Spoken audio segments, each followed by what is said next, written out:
welcome to a brand new series of They Think It's All Over. It's been a year, and to be honest, when we asked David and Gary if they were up for another series, they told us they were far too busy. But as luck would have it, Channel 4 nicked the cricket from the BBC, and Walker's Crisps binned Gary in favour of Michael Owen. So, will you welcome back David Gower and Gary Lineker?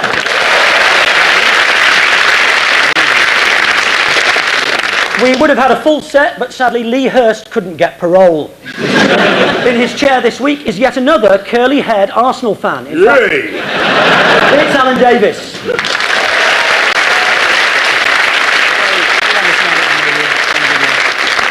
And sitting on David's left hand is a member of France's World Cup winning side who was born in Marseille, but now plays for Chelsea. So he's the nearest thing they have to a local boy. Frank Lambert.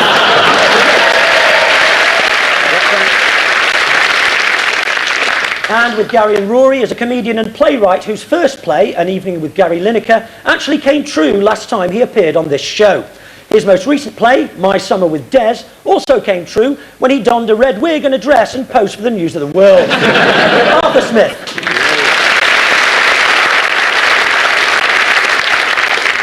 We start the new series by asking the teams to explain what lies behind a pair of goal celebrations. David, Allan and Frank, we take you back to West Ham's encounter with Southampton in September.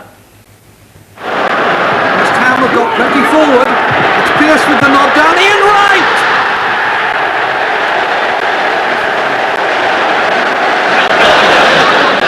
I'm at Chelsea, so I don't know anything about the east of London, and I don't know. Yeah. Un moment. Puis-je dire,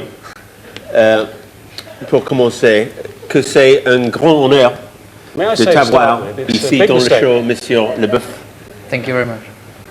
What I was saying there was, have you had any language difficulties at Chelsea? Have you taught Dennis Wise any English yet? Frank, is Le Boeuf and Onion, is that a new flavour of Walker's Crisp? Gary, you've lost the job. Accept it! You're yesterday's man, sunshine. The thing is, Gary, I was talking to Gary earlier on, he's very upset because one person here has got a World Cup winners medal. Yeah. And one person here hasn't. I've got one myself, by the way, Franz Beckenbauer. I burgled him in 82. Did you ever win the Cricket World Cup, David? I played in a World Cup. Did you ever win the Cricket... Did you ever win the Cricket World Cup? I played in a World Cup final and scored as many as Frank. Yeah. Un moment, mesdames, messieurs. Sérieusement, Franck? Oui. Franck? Je vois que tu as la tête de slap.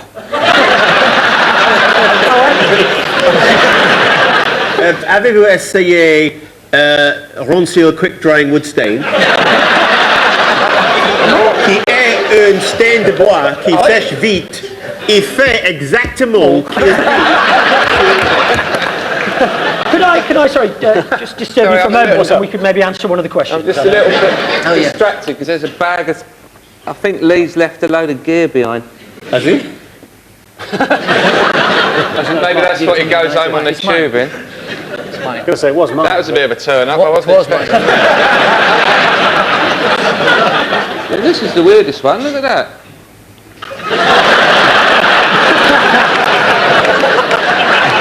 Come on, what about the question? I thought he was staggering around slightly drunkenly because he's after a move to Middlesbrough and he thought he might impress Robson if he walked in.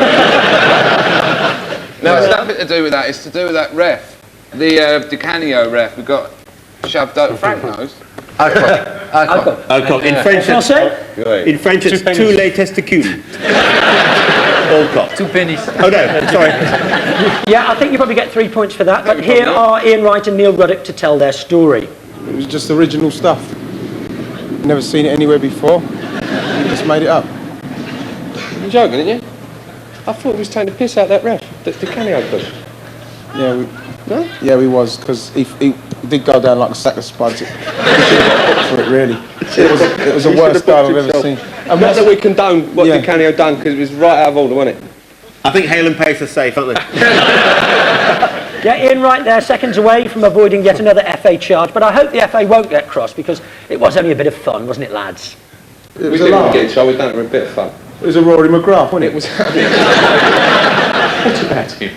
Oh, Paul Alcock. The incident with Di Canio was actually the third time Paul Alcock has ended up on his back thanks to a footballer, putting him second to Danny Bear on the all-time list. Gary, Rory and Arthur, for you, we go back to Manchester United's disastrous 5-3 win over Chelsea in the FA Cup earlier this year.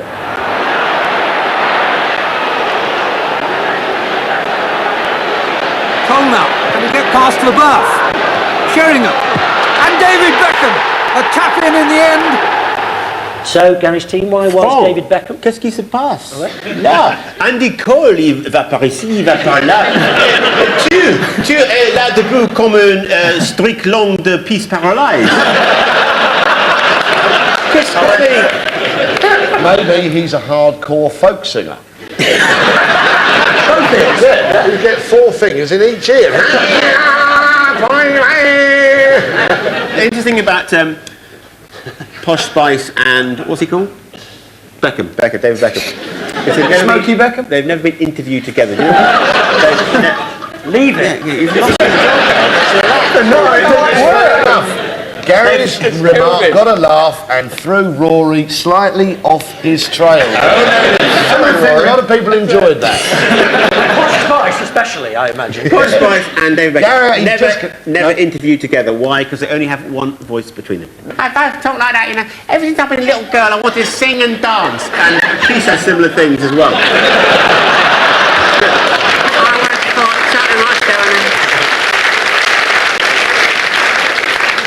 Come on, we know this. Yeah, they may have been making some satirical remarks about the nature of his sexual relationship. They're jealous because she's so attractive. I'll give you 3 points for that. The answer is indeed that he was mocking the silence of the Chelsea fans who a moment ago had been singing a song about his fiancée, Posh Spice. But what were the Chelsea fans singing to upset him so? David Beckham, David Beckham, do you take her up the Arsenal? Do you take her up the Arsenal? So it was indeed just a polite inquiry as to whether or not David and his fiancée had ever visited Highbury together. So that's clear, that one. Okay. When England were on tour in Moldova, Beckham read a book from cover to cover, the first time he'd ever done so on a foreign trip. He was so moved that he was in tears as the book reached its dramatic climax, as Jill came tumbling after. At the end of that round, David's team have 3 points and Gary's team indeed have 3 points.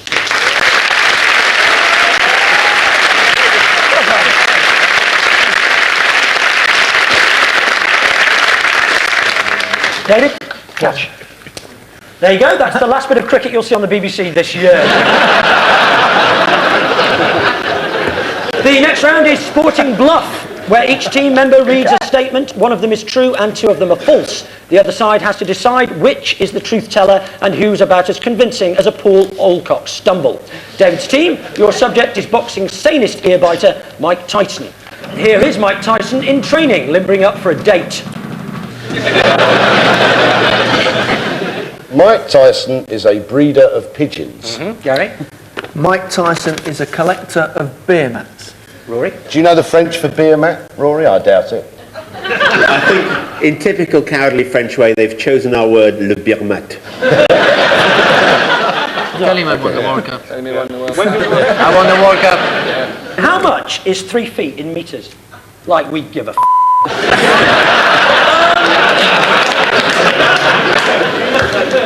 Go on, Rory. Mike Tyson once trained to be a hairdresser. Okay, so David's team, Mike Tyson fancies pigeons, collects coloured bits of cardboard, or provides the finest short back and sides this side of the Mississippi. I don't think he's not remotely interested in beer as far as I know. He likes a slow, comfortable screw against the wall whether you like it or not. That's I knew we could take this programme up market.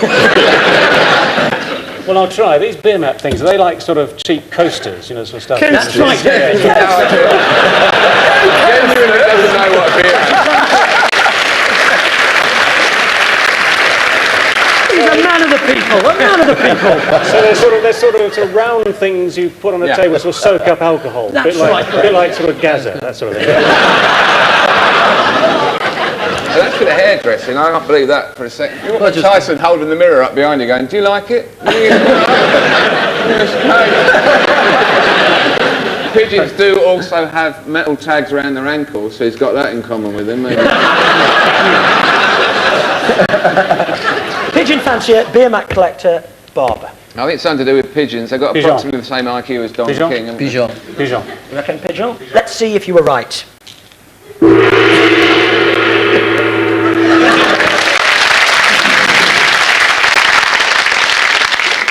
I'll give you 3 points for that. Arthur was indeed telling the truth. Mike Tyson is a pigeon fancier. In fact, he spent many years breeding pigeons. It's the only time in his life that a bird comes back willingly. Gary's team, we hark back to that dim and distant time long, long ago when England had a popular football manager, way back in June. Here are Paul Gascoigne and Ian Walker, showing Glenn Hoddle why they deserve to be left out of his World Cup squad. Oh, McManaman. What an easy goal. A chuck wait for Walker. Real chance here for Gascoigne. They moved up and got caught. Still Gascoigne. Still I love that. It's still Gascoigne. Oh, God. But when Glenn invited the sacked players into his hotel room to be told the fateful news, he had a plan to calm their nerves. David's team, what was that plan? It was to calm his nerves of the players. Glenn Hoddle put on the CD of hymns. No, in English, Frank.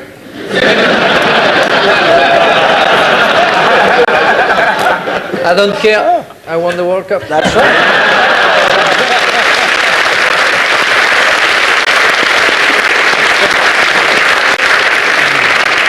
To calm the nerves of the players, Glenn Hoddle put on a CD of Kenny G. To calm the nerves of the players, Glenn Hoddle put on a CD of Celine Dion. That can't be that, can it? It's going to wind anyone up. So, were the soon-to-be discarded players relaxing to hymns, Kenny G or Celine Dion, Gary's team? Are you sure he didn't put on Come On Eileen? Come on, Eileen. How do you live in the dungarees? That'd be an away kit next year, Chelsea. I've got to say, you've got quite a good pop history from something. No. They won the World Cup, so they're not too bad. Exactly, yeah. Interesting about the French language. Oh, God. Go on. Is they haven't got a word for car. They have to say voiture.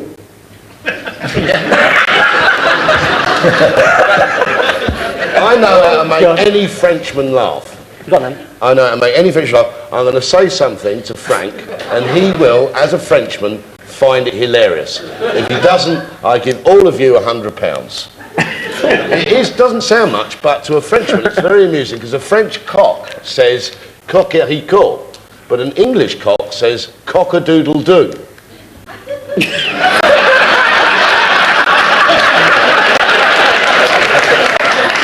It's quite a quiet laugh he's got, isn't it? It looks a bit like a frown. If you're in the Latin Quarter saying that in French, they'd be pissing themselves. What about Which part of France have you been? I have been Albania. in France. Yeah? Let's picture the scene. He's telling the players that they're going to be dropped. He's got to play something relaxed. What's he going to play? To be honest, I've never really heard of Kenny G. I mean, can you name a Kenny G I'm song? very lucky. It's shagging music, basically, isn't it? No, it is, apparently. You shake. Well, that's not what you want before announcing the team. It's not going to You have to admit, he doesn't want to put on shaggy music if he's got Dion Dublin in the hotel room with him, but I've heard. And what have you heard, Alan? I've heard that he's got an enormous knob. Frank, out of Petit and Vieira and Anelka, who's got the biggest knob? That's just something that a couple of You really girls, want to say? friends of mine, want to know. Don't you want to know? Yeah, You really write want it to down know? on there and I'll tell her He'll when tell you, I but he go. can't speak with his mouth full. We have to say I didn't say it!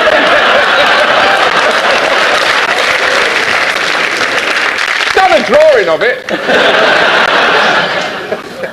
From what I understand, Kenny G is sort of a bland, uninteresting kind of music, and Glenn Hoddle. So I vote for Kenny G. All right. Who said Kenny G? You, David said Kenny. And you're correct. Well done. So that's 3 points for you. David Gower did indeed speak the truth. So let's all relax now and hear some of the smooth sounds of that mellow Kenny G sax. David, you're fired. Turn it off! Turn it It sounds like the inside of a harvester. It all feels... I won't hear a word said against harvesters. Why not? I'm deaf. And so, at the end of that round, David's team have 6, and indeed Gary's team have 6.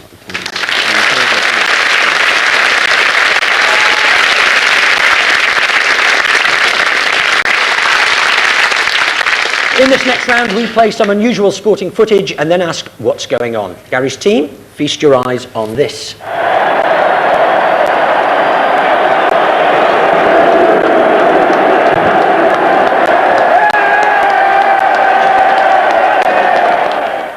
Bringing out Rory's lunch. I think it looked like the Queen Mother to me. Which one? I mean, which Queen Mother? It may have been the traditional parading of Gaz's liver. Rory McGrath, you must have some Scottish blood in you, Rory. Don't you know something about this? No, not at all. No. How was he Irish? I had a bit of a Frenchman in me once. That wasn't before this show, was it? It was un petit. Do you remember when Des Lynam said, did someone tell you this, Frank? Des Lynam said, and there's Frank Leboeuf with his little son, le spare rib. I will ignore you.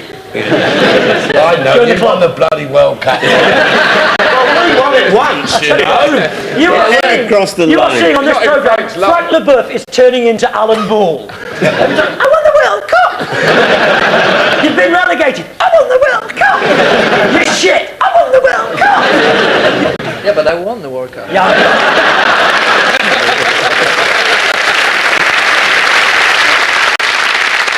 I think they weren't Scottish, I think they were Cornish.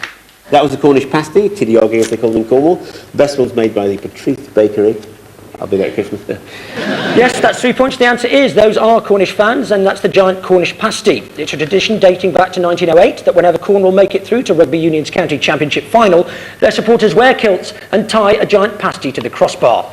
Not many people are aware that kilts are worn by Cornish rugby fans as well as Scots. It's nothing to do with Celtic tradition, it just makes it easier to display their arses out of the coach window. David's team, believe it or not, this is part of a sports event.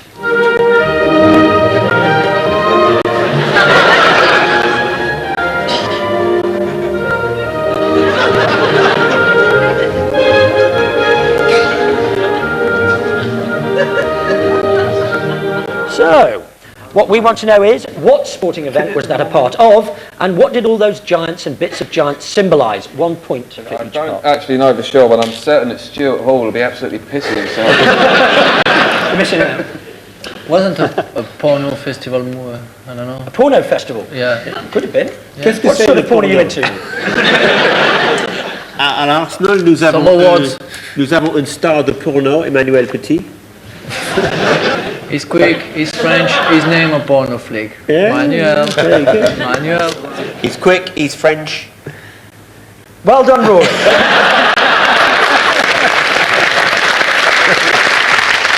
And the French have no word for baguette. Another word for stupid. What's that? Come on. It's been a while. Part of a sporting It was event. What France, is the wasn't event? it? What's it simple? There was a big pink nose in the middle of it that I'm certain was something to do with Brian Clough. Either that or Carl Malden. Doesn't remind me a nose, you know. Oh, yeah. No. What's it remind you of? And if you say Petit, I I'll laugh spoke about my the head porn festival. You know what I mean? But I want to know if that reminds you of that. Why is the green things growing out the bottom? You got a problem, sunshine? I'm sure Frank knows this. You know this, Frank, don't you? Yeah, it was in France. It was. The last World Cup. You know, we saw the giants. You know, who Yeah. represented all continent, 4 continents. We had 4 giants.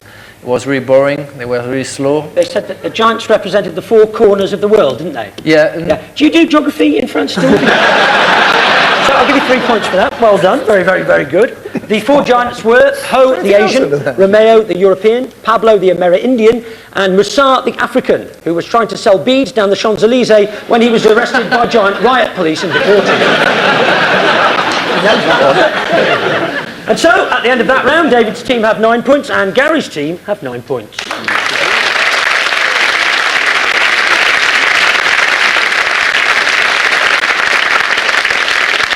And it's time now to witness a pair of blindfolded men blundering about in the dark with their arms outstretched as they attempt to identify a top sporting personality in Field of Sportsmen. David and Allan, you're first, if you'd like to take your positions. You have 90 seconds to work out who has been brought before you. Or if you're Alex Ferguson, 8 minutes. And can we have our first mystery guest, please?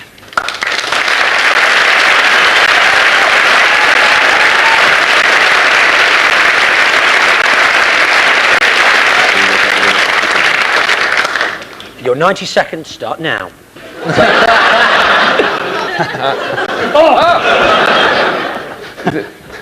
No point in hitting him. David doesn't go down. Hello. Sorry. Who was that? Someone hit me. Was that you? I think it's... Well, it doesn't feel like a very muscly arm. I think it might be a lady. Don't say it. You're not the one... Oh! You're not the one who pelted Barrymore, are you? You're that one. Hang on. It's a female boxer, in my estimation, and I've got a minute and a half to work out which one have I, given I can't see How her many face. are there? That's a great game, isn't it? Right. So I've got boxing gloves, I've been punched in the head twice, and now...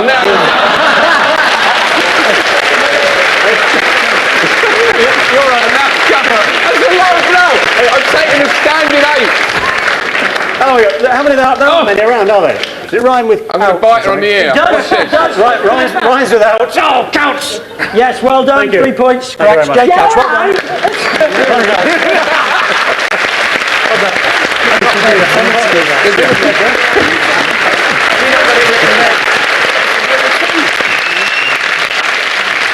Well done. 3 points. 3 points, excellent. Gary and Rory. Ça gaz, Frank. Ça va et toi? Ça pète la santé, oui. Boring, isn't it? Be careful your ears.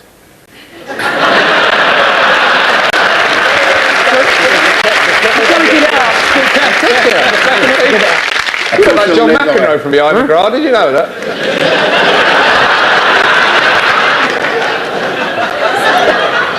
And can we have our second mystery guest, please?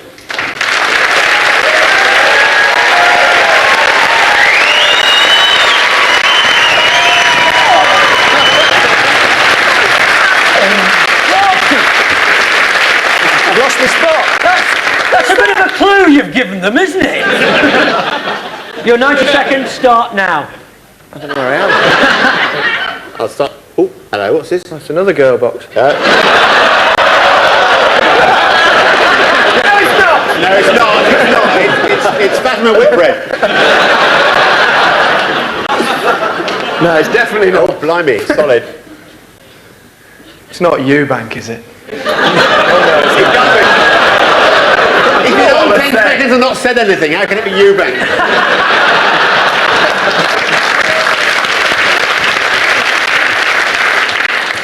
Middleweight.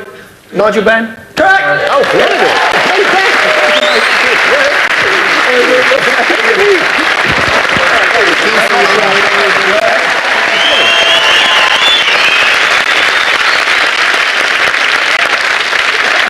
This is unheard of at this point in the competition. They've both got maximum points. David's team have 12 points and Gary's team have 12 points.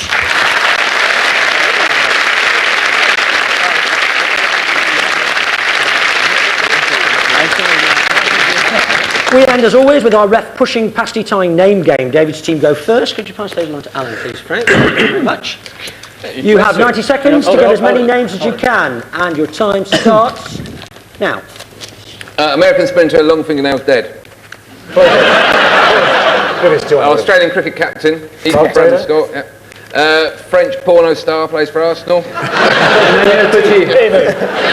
Hands-on in the England dressing room. Eileen Drury. Yeah. Referee got pushed over. Two penny. Formula One driver from Finland, McLaren. Mika Hakkinen.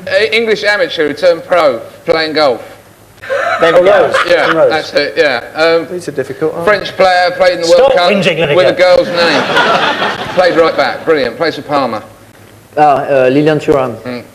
Chicago Bulls basketball star, Nike. Michael Jordan. Good boy. Cricket umpire. His surname's rhyme his name for cigarettes. Has given David out, almost certainly. This is a sprinter 1948. who I've never heard of, so you probably won't either. But he's got 2 syllables in his first name. First one's on the end of your foot. Toe? Yeah. Imagine a name that began with toe. Toe rag. Toe rag, yeah, okay. Things you buy come in a... Who was it? Toby Box. Well, I'm sorry, Toby Box, but I haven't yet heard of you. So well done. David's team move on to 22, which means Gary's team, you need 10 to go level and 11 to win. Could you pass those down to Rory, please? Gary's whinging already because he thought those were far too easy. Oh, he's always whinging, you know what he's like.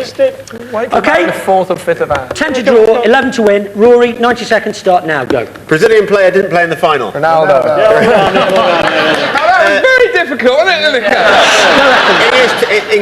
England's best tennis player, still crap. Cliff Richard. Tim Henman, correct.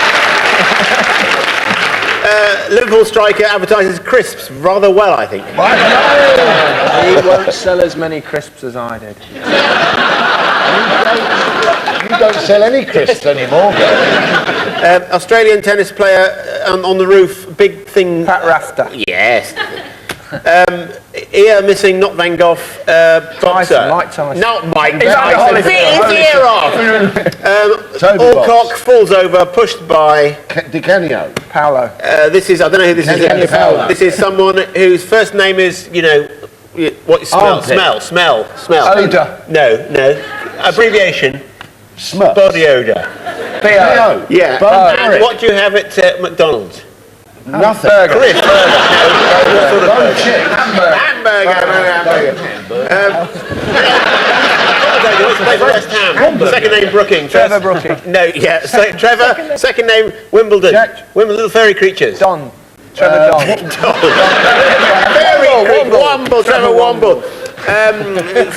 First name Irish for John. Sean. Correct.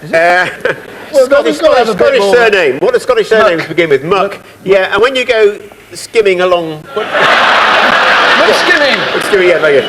Oh my word! Yes, good one. I'm glad that wasn't a tie because that was a very dubious one at the end. But in fact, Gary's team have 21, but this week's winners are 22 are David's team.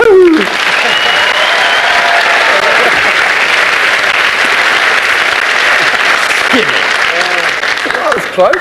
So our thanks to Gary, Rory and Arthur, David, Allan and Frank. We're all off to take Posh Spice up the arsenal. My name's Nick Hancock. They think it's all over. It is now.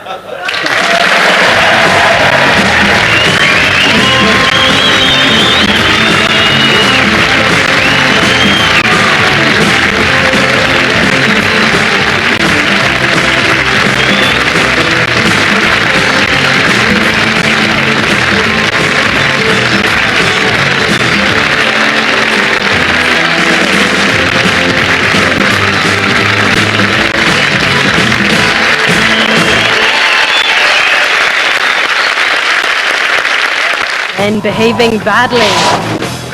Women behaving worse. This is a town of fornication. I'll drink to that. Drunkenness. My name is Emma, I am an alcoholic. Singing, enjoyment, merriment. If that gets on the BBC, War and Peace, Wednesday at 10:30 on BBC One.